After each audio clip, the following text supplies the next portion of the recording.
getting over it in Scratch, that we should construct our mountain from the same assets used in literally millions of Scratch projects, the unmistakable contents of the Scratch costume library.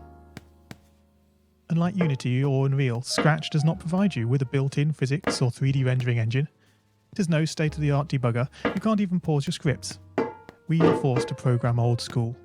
Our experience capped at 30 frames per second on a 480 by 360 pixel stage.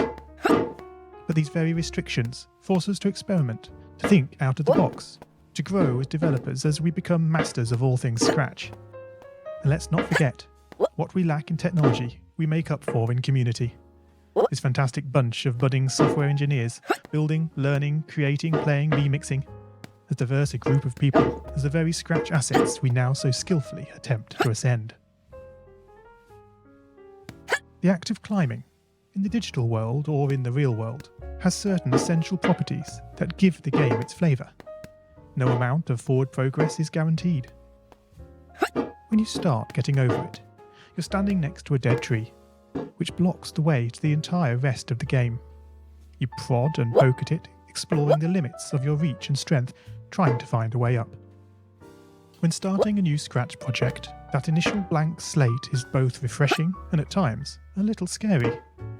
Wouldn't it be great if we could travel forward in time and review our finished projects to see how well they turned out? I certainly wish we could. The real draw of coding, what gives it that special zing, is the challenge of accomplishing something you've never done before. At this point, you don't want to fall into the trap of rushing into creating loads of content, designing all the levels, the player costumes, all the easier stuff that can be perfected later. No, before all that, you need to prod and poke that tree. That is, understanding the coding difficulties you're expecting to face and try out any ideas to solve them.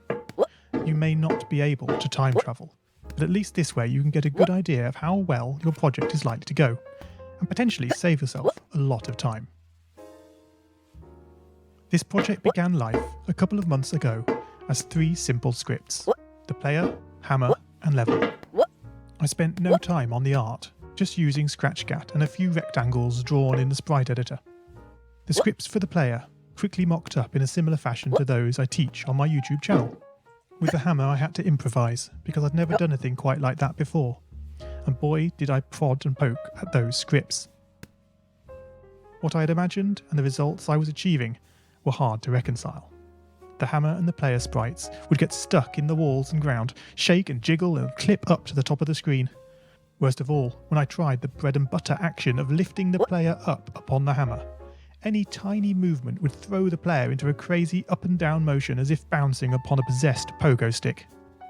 Things don't always turn out as you want them to, and sometimes it's good to take a break.